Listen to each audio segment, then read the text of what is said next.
नमस्ते दोस्तों, स्वागत है आपका अपने चैनल श्री विनायक फैमिलीज 975 पर। आज हम आपके लिए लेकर आए हैं नवरात्रि की एक पवित्र और चमत्कारी कथा, जिसे सुनने से माँ दुर्गा प्रसन्न होती हैं और सारे दुख दूर हो जाते हैं। तो चलिए ध्यान से सुनिए और माँ का आशीर्वाद दीजिए। दोस्तों, नवरात्रि में जो भक्त यह कथा सुन लेता है तो बिना आरती किए, बिना पूजा पाठ किए उसको सारा सुख मिलता है। बिना धूप दीप नैवेद्य अर्पित किए मात्र यह कथा सुनने के बाद बिन भोग के माँ प्रसन्न हो जाती है। इसीलिए माँ दुर्गा समस्त भक्त जनों से कहती है, हे भक्तगणों, जो भी मेरी इस कथा का श्रवण ध्यान पूर्वक करता है, मैं उसके समस्त दुखों का नाश कर दूंगी। जो मेरी इस कथा का प्रचार करेगा, उसके कोटि कोटि पापों का नाश हो जाएगा और उसको सुख समृद्धि की प्राप्ति होगी। मित्रों, नवरात्रि में माँ दुर्गा के 9 रूपों की पूजा की जाती है। साथ ही माँ दुर्गा के प्रति निमित्त व्रत भी रखा जाता है। यदि कोई महापापी भी यह नवरात्रि का व्रत कर लेता है तो वह निश्चित ही समस्त पापों से मुक्त हो जाता है। इस बात में किसी भी प्रकार का कोई संशय नहीं है। मित्रों, भगवत पुराण में नवरात्रि से जुड़ी एक महान व्रत कथा का वर्णन मिलता है। जो भी इस कथा को केवल एक बार ध्यान पूर्वक सुनता है, उसके कोटि कोटि पाप नष्ट हो जाते हैं। माता शेरावाली की कृपा से उसे धन्य धान्य, पुत्र, सुख, समृद्धि, इन सभी चीजों की प्राप्ति होती है। इसीलिए एक बुद्धिमान मनुष्य को नवरात्रि के व्रत की इस कथा को ध्यान पूर्वक अवश्य ही सुनना चाहिए। जो भी मनुष्य इस कथा को ध्यान से सुनता है और इस कथा को समस्त लोगों को सुनाता है, उसकी कभी अधोगति नहीं होती है। चलिए मित्रों, हम आप सभी को सुनाते हैं नवरात्रि के व्रत की एक महान कथा। मित्रों, आप सभी इस कथा को पूरा ध्यान पूर्वक अवश्य सुनना। एक समय की बात है, हिमालय की पहाड़ियों में बर्फ से ढका हुआ कैलाश पर्वत, जहाँ पर भगवान शिव ध्यान मग्न होकर बैठे हुए थे। विधि के विधान को सच्चाई की राह पर लाने के लिए तभी वहाँ पर देवर्षि नारद अपने हाथ में बीना लेकर कैलाश पर्वत पर उपस्थित होते हैं। देवर्षि नारद जी को देखकर महादेव अत्यंत प्रसन्न होते हैं और प्रभु मुद्रा में देवर्षि नारद जी से कहते हैं, पधारिए देवर्षि नारद जी, आज किस प्रयोजन से आपका कैलाश पर आगमन हुआ है। भगवान शिव की बात को सुनने के बाद देवर्षि महाराज कहते हैं, हे प्रभु, मैं आपके पास नवरात्रि के व्रत का महात्म्य सुनने के उद्देश्य से आया हूँ। नवरात्रि का यह व्रत क्यों रखा जाता है, इस व्रत को करने से क्या फल प्राप्त होता है, इस व्रत की विधि क्या है तथा इस व्रत के नियम क्या है, कृपया आप इस विषय का ज्ञान मुझे प्रदान कीजिए। देवर्षि नारद जी की बात को सुनने के बाद महादेव मंद मंद मुस्कान के साथ कहते हैं, हे देवर्षि, आज अपने सृष्टि के कल्याण के लिए उत्तम ही प्रश्न किया है। आपके माध्यम से आज समस्त संसार को इस व्रत के महात्म्य के बारे में पता चलेगा। इसलिए आप मेरे द्वारा सुनाए गए महात्म को ध्यान से सुनिए। आज मैं आपकी नवरात्रि के व्रत का एक बहुत ही महत्वपूर्ण महात्म सुनाता हूँ तथा इस व्रत को करने की विधि और नियम भी मैं आपको बताने का प्रयास करता हूँ। किंतु उससे पहले मैं आपको नवरात्रि के व्रत की एक महान कथा सुनाता हूँ। जो मनुष्य इस कथा का श्रवण करता है, उसके समस्त पापों का नाश हो जाता है। इसके साथ ही उसकी दरिद्रता का भी नाश हो जाता है। इसीलिए आप सभी लोग इस कथा को पूरा ध्यान पूर्वक अंत तक अवश्य सुनिए और उसका प्रचार कीजिए। भगवान शिव की बात को सुनने के बाद अब नारद जी कहते हैं, हे प्रभु, कृपया आप मुझसे वह कथा कहिए, मैं इसे ध्यान से पूरा अवश्य सुनूंगा और इसका प्रचार भी करूंगा। तब भगवान शिव देवर्षि नारद को कथा सुनाते हुए कहने लगते हैं, हे देवर्षि नारद, पूर्व काल की बात है। कौशल देश के मध्य में एक बहुत ही दीनहीन और धनहीन एवं विशालकाय कुटुंब वाला हर्षवर्धन नाम का एक वैश्य रहता था। उस वैश्य की कई संतानें थी, जो कोई काम नहीं करती थी और धन के अभाव से हमेशा ही दुखी रहा करती थी। उनके पास करने के लिए भी कोई उद्योग नहीं था। रात्रि में जो कुछ भी उसे खाने को मिल जाता था, वह वैश्य उसे अपनी संतानों को खिला दिया करता था। जो कुछ भी बच जाता, उसी से अपना भी पेट भर लिया करता था। पूरा परिवार दिन भर भूखा रहता था और केवल रात्रि को ही थोड़ा सा अन्न खा लिया करता था। इस प्रकार से वह वैश्य स्वयं भूखा रहकर दूसरों का काम करके अपने परिवार का पालन पोषण कर रहा था। उसके यह दिन बड़े ही दुख भरे थे। वह वैश्य स्वभाव से अत्यंत निर्मल और सज्जन था। वह धर्मपरायण, शांत, सदाचारी, सत्यवादी, क्रोध न करने वाला,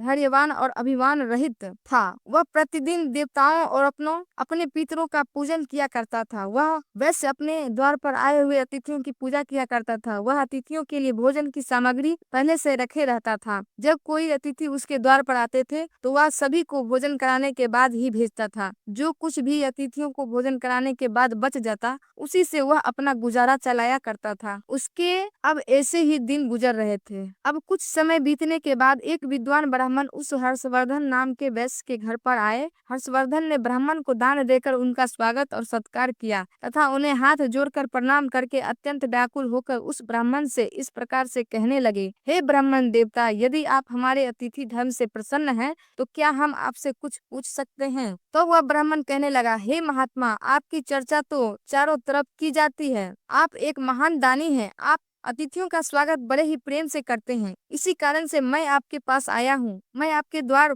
पूछे गए हर एक प्रश्न का उत्तर आपको दूंगा। कृपया आप संकोच न करते हुए आपकी जो भी शंका है मुझसे पूछ लीजिए। उस ब्राह्मण की बात को सुनने के बाद वह वैश्य कहता है, हे ब्राह्मण देवता, कृपया करके आप मुझे बताइए कि मेरी इस दरिद्रता का नाश निश्चित रूप से कैसे हो सकता है। इस दरिद्रता के कारण ही मैं अपने परिवार का पालन पोषण नहीं कर पा रहा हूँ। हे ब्राह्मण देवता, मुझे धन की अभिलाषा नहीं है, किंतु मैं आपसे कोई ऐसा उपाय पूछ रहा हूँ जिससे मैं अपने कुटुंब का पालन पोषण करने के लिए समर्थ हो जाऊं। मेरे पुत्र पुत्रियां भूख से पीड़ित होकर भोजन के लिए बहुत रोते हैं और मेरे घर में इतना भी अन्न नहीं रहता कि मैं उन्हें मुट्ठी भर अनाज दे सकूं। उनका दुख मुझसे देखा नहीं जाता। आज मैंने अपने रोते हुए बालकों को घर से निकाल दिया है और वे कहीं चले गए हैं, इसलिए मेरा हृदय शोक की अग्नि में जल रहा है। धन के अभाव में मैं क्या करूं? मेरी पुत्री भी विवाह के योग्य हो गई है, किंतु उसका विवाह करने के लिए मेरे पास कुछ भी नहीं है। कन्यादान का समय भी बीता जा रहा है। हे विपद, इसी कारण से मैं चिंतित हूँ। हे दयानिदान, आप तो विद्वान हैं, आप अवश्य ही मुझे ऐसा कोई तप मंत्र व्रत तथा उपाय बताइए जिससे मैं अपने परिवार का पालन पोषण करने में समर्थ हो जाऊं। हे ब्राह्मण देवता, क्या ऐसा हो सकता है? कृपया अपने ज्ञान के बल से विचार करके मुझे कोई उपाय बताइए। इस प्रकार से उस वैश्य के द्वारा याचना करने पर उस ब्राह्मण ने बड़ी ही प्रसन्नता पूर्वक उस वैश्य से कहा, हे पुत्र, मैं तुम्हारे दुख का कारण समझ चुका हूँ। तुम चिंता मत करो, मैं तुम्हें अवश्य ही उपाय बताता हूँ। तुम अब नवरात्रि के व्रत का अनुष्ठान करो। इसमें तुम रोज माँ भगवती की पूजा करो, हवन करो, तो देवी के मंत्रों का उच्चारण करो। इससे तुम्हारे सभी कार्य सिद्ध हो जाएंगे, तुम्हारी दरिद्रता नष्ट हो जाएगी। हे पुत्र, नवरात्रि नामक इस व्रत तथा सुखदायक व्रत से बढ़कर इस पृथ्वी लोक पर अन्य कोई व्रत नहीं है। यह व्रत सदा ज्ञान और मोक्ष देने वाला व्रत है। यह व्रत सुख तथा संतान की वृद्धि करने वाला है एवं शत्रुओं का पूर्ण रूप से विनाश करने वाला है। वनवास गमन के दौरान देवी सीता के वियोग में अत्यंत दुखी होकर मर्यादा पुरुषोत्तम श्री रामचंद्र जी ने भी किष्किंधा पर्वत पर इस व्रत को किया था। इसी व्रत के प्रभाव से उन्होंने महासागर पर सेतु की रचना करके रावण और उसके पुत्रों का संहार किया था और सीता को प्राप्त किया था। अब महादेव कहते हैं, हे देवर्षि, इस प्रकार से ब्राह्मण ने नवरात्रि के व्रत का महत्व उस वैश्य को सुना दिया, जिसे सुनकर वह वैश्य बहुत ही प्रसन्न हुआ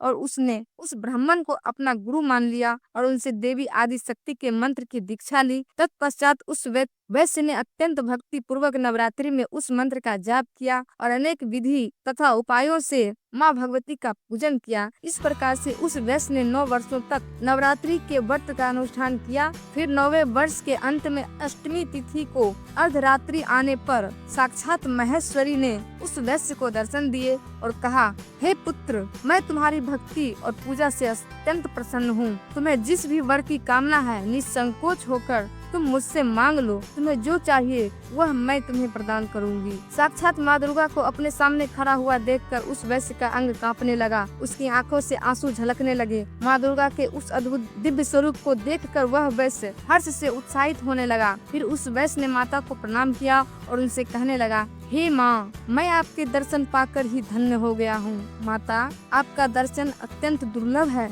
आप तो सचमुच त्रिलोक सुंदरी, सर्वशक्तिमान, समस्त संसार की जननी है। मुझ जैसा साधारण भक्त को आपने दर्शन देकर बड़ा ही उपकार किया है। हे माँ, अब मेरे मन में कोई कामना नहीं है। आपके दर्शन से ही मेरे सारे दुख मिट गए हैं। माँ, केवल मुझ पर इतनी कृपा कीजिएगा कि मेरे पुत्र पुत्रियों को पर्याप्त भोजन प्राप्त हो सके, जिससे उन्हें नित्य भूखा ना सोना पड़े।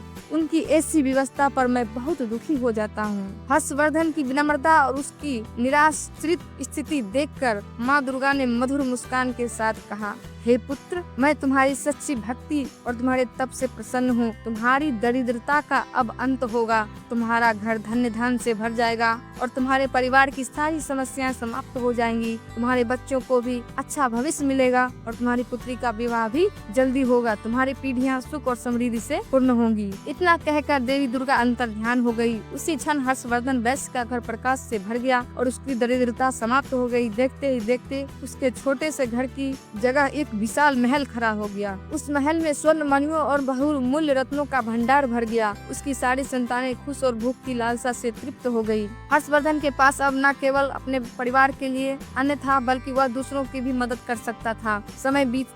समय बीता और हर्षवर्धन वैश्य की पुत्री का विवाह धूमधाम से संपन्न हुआ। हर्षवर्धन वैश्य ने अपनी भक्ति और श्रद्धा को कभी नहीं छोड़ा और माँ दुर्गा का इस सभी चीजों के लिए आभार व्यक्त करता रहा। उसका जीवन अब आनंद और समृद्धि से भरपूर हो गया था। उसके परिवार ने भी माँ दुर्गा के प्रति भक्ति और समर्पण को अपनाया और वे सभी माँ के आशीर्वाद से सुखी जीवन व्यतीत करने लगे। हे देवर्षि नारद, इस प्रकार से मैंने आपको नवरात्रि के व्रत की महाकथा सुनाई है। इस कथा को सुनने मात्र से ही नवरात्रि का व्रत सफल हो जाता है। पूरे नवरात्रि भर उपवास करने में असमर्थ लोगों के लिए 3 दिन का उपवास भी यह थोक फल प्रदान करने वाला बताया गया है। भक्ति भाव से केवल सप्तमी, अष्टमी और नवमी इन तीनों रात्रि में देवी की पूजा करने से सभी फल सुलभ हो जाते हैं। पूजन, हवन, कुमारी पूजन तथा ब्राह्मण भोजन इनको संपन्न करने से नवरात्रि व्रत पूरा हो जाता है। इस पृथ्वी लोक में जितने भी प्रकार के व्रत एवं दान हैं, वे इस नवरात्रि व्रत के तुल्य नहीं है, क्योंकि यह व्रत सदा धन धान प्रदान करने वाला, सुख तथा संतान की वृद्धि करने वाला, आयु तथा आरोग्य प्रदान करने वाला और स्वर्ग तथा मोक्ष देने वाला है। विद्या, धन अथवा पुत्र, इनमें से मनुष्य किसी भी कामना करता है, उसे सौभाग्य, दया तथा कल्याणकारी व्रत का विधि पूर्वक अनुष्ठान करना चाहिए। इस व्रत का अनुष्ठान करने से विद्या चाहने वाला मनुष्य समस्त विद्या प्राप्त कर लेता है और अपने राज्य से वंचित राजा फिर से अपना राज्य प्राप्त कर लेता है। पूर्व जन्म में जिन लोगों द्वारा यह उत्तम व्रत नहीं किया गया है, वे इस जन्म में रोगग्रस्त, दरिद्र तथा संतान रहित होते हैं। जो स्त्री बंध्या, विधवा अथवा धनहीन है, उसके विषय में यह अनुमान कर लेना चाहिए कि उसने अवश्य ही पूर्व जन्म में यह व्रत नहीं किया था। जिस मनुष्य ने दुख तथा संताप का नाश करने वाली, सिद्धियां देने वाली, जगत में सर्वश्रेष्ठ, शाश्वत तथा कल्याण स्वरूपनी भगवती की उपासना नहीं की, वह इस पृथ्वी तल पर सदा ही अनेक प्रकार के कष्टों से ग्रस्त, दरिद्र तथा शत्रुओं से पीड़ित रहता है। हे देवर्षि, मैं आपको इस व्रत से जुड़े कुछ महत्वपूर्ण नियम बताता हूँ, इसे ध्यान से सुनिए। नवरात्रि के व्रत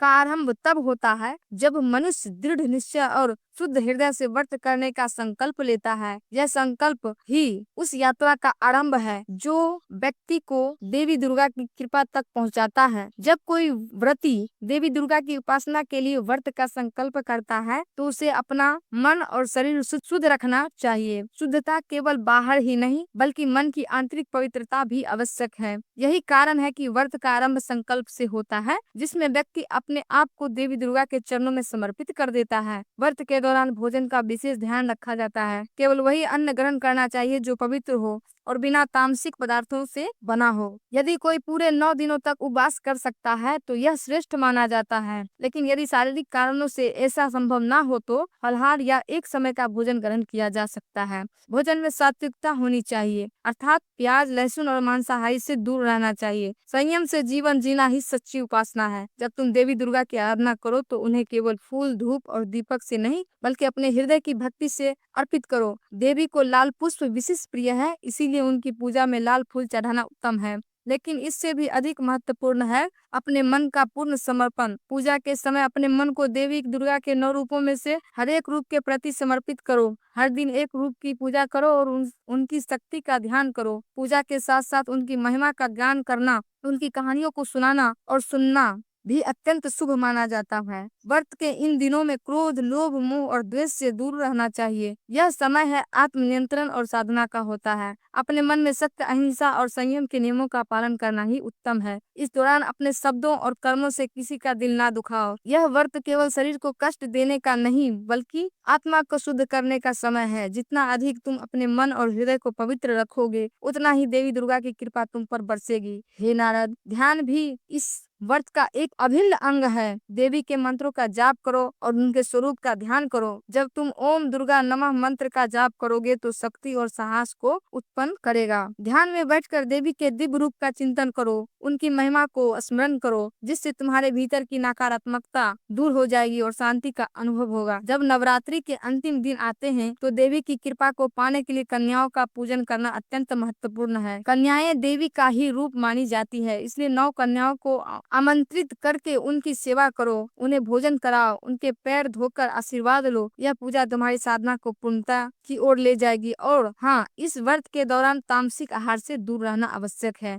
मांसाहार, मदिरा और तामसिक वस्तुओं से दूरी बनाकर रखनी चाहिए। व्यक्ति को एकदम सात्विक जीवन जीना चाहिए, जिससे उसकी साधना में कोई विघ्न ना हो। यह 9 दिन केवल तपस्या के दिन नहीं है, यह आत्मिक जागरण के दिन है। भगवान शिव ने नारद को नवरात्रि के व्रत का महत्व समझाते हुए कहा, यह व्रत केवल सांसारिक इच्छाएं की पूर्ति के लिए नहीं बल्कि आत्मा की उन्नति के लिए है। जो श्रद्धा और भक्ति से इस व्रत का पालन करता है वह देवी दुर्गा की कृपा से सारे कष्टों से मुक्त हो जाता है और उसकी सभी इच्छाएं पूर्ण होती है। इसलिए हे नारद, जो भी इस व्रत का संकल्प ले उसे तन मन और आत्मा की पूर्ण पवित्रता के साथ इस साधना को करना चाहिए। इस प्रकार से भगवान शिव जी ने नारद जी को नवरात्रि का महत्व और कथा सुनाई है। दोस्तों, अब जानते हैं नवरात्रि में मिलने वाले संकेतों के बारे में। अगर आपको भी ऐसे संकेत मिलते हैं तो माँ दुर्गा आप पर प्रसन्न है। दोस्तों, नवरात्रि में माँ की पूजा करते समय अगर आपको ऐसा प्रतीत हो रहा है कि माँ की मूर्ति आपको देखकर मुस्कुरा रही है अथवा माँ दुर्गा के होठ हिल रहे हैं, आपको अचानक ही ऐसा महसूस हो कि माँ दुर्गा आपकी तरफ ही देख रही है, तो यह बड़ा ही शुभ संकेत है। यदि आप माँ के चरणों पर अपना माथा टेकते हैं और अचानक ही कोई फूल आपके ऊपर गिर जाता है तो यह संकेत है कि माँ आपकी भक्ति से अत्यधिक प्रसन्न है। आपकी कोई मनोकामना अवश्य ही पूर्ण हो जाएगी। दूसरा संकेत, दोस्तों, यदि नवरात्रि में आपके द्वार पर कोई कन्या लाल वस्त्र धारण करके पधार रही है और उस कन्या को देखकर आपका मन अत्यंत प्रसन्न हो जाता है तो यह बहुत ही शुभ संकेत है। आपको उस कन्या को कोई भेंट वस्तु अवश्य देनी चाहिए। साक्षात माँ दुर्गा ही उस कन्या के रूप में आपको संकेत दे रही है। और यदि नवरात्र में आपके सपने में कोई कन्या दिखाई पड़ती है जो आपको देखकर बार बार मुस्कुरा रही है तो आपको समझ लेना चाहिए कि माँ आपकी भक्ति से बहुत प्रसन्न है और अब आपके जीवन से बुरा समय समाप्त होने वाला है। तीसरा संकेत, यदि आपको सपने में माँ के पद चिन्ह दिखाई पड़ते हैं और आप अपने पद चिन्हों का पीछा कर रहे हैं लेकिन आपको दुर्गा कहीं पर भी दिखाई नहीं पड़ती, तो आप सपने में माँ को खोजने के लिए इधर उधर भाग रहे हैं, तो यह भी एक शुभ संकेत है। अगर आपको भी ऐसा सपना आता है तो आपके दुखों का अंत होगा। घर में यदि कोई बीमार है तो वह भी पूर्ण रूप से स्वस्थ हो जाएगा। चौथा संकेत, दोस्तों, यदि आप माँ दुर्गा की आरती अथवा आराधना कर रहे हैं और आप माँ की भक्ति में पूर्ण रूप से डूब गए हैं और अचानक ही आपकी आंखों से आंसू आने लग जाए, आपके मन में एक विचित्र भाव प्रकट हो जाए जिससे आप समझ नहीं पा रहे हो, तो यह माँ का ही संकेत है। आपके हृदय में माता ने प्रवेश कर लिया है और अब आपकी कोई इच्छा अवश्य ही पूर्ण होगी। पांचवा संकेत, यदि नवरात्रि में आपके पास माँ दुर्गा की प्रिय वस्तुएं बार बार आने लगती हैं, जैसे माँ का श्रृंगार का सामान, माता के लाल फूल, माता की लाल चुनरी चीजें आपके हाथ में बार बार आने लग जाए तो इसे शुभ संकेत ही समझना चाहिए। तो दोस्तों, इस प्रकार से भगवान शिव ने नारद जी को नवरात्रि व्रत का महत्व सुनाया है। आपको यह कथा कैसी लगी कमेंट करके अवश्य बताएं। जानकारी अच्छी लगी तो चैनल को सब्सक्राइब जरूर करें। अगर आप माता रानी से प्यार करते हैं तो एक लाइक जरूर करना। तो मित्रों, इस कथा को अपने परिवार के साथ शेयर करें। तो श्री विनायक फैमिलीज 975 को सब्सक्राइब करें, लाइक करें और कमेंट में बताएं कि आपको यह कथा कैसी लगी। माँ दुर्गा का आशीर्वाद आप सभी पर बना रहे। जय माता दी।